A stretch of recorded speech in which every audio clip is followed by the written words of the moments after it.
the first and third.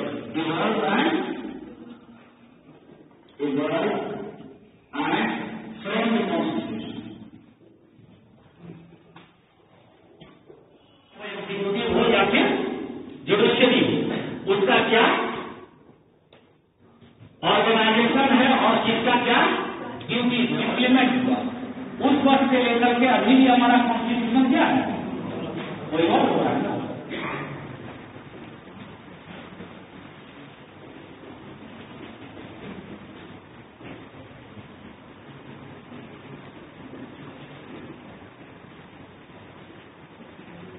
मैं यहाँ दूसरी बार मेंस प्रिपेयर के लिए आया हूँ।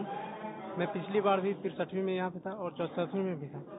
मैं यहाँ जब दरोगा में आया था उस समय मुझे पता चला कि यहाँ पे बीपीएससी मेंस और पीटी के लिए भी यहाँ स्टडी होता है, तो मैंने यहाँ फिर ज्वाइन किया दोबारा में।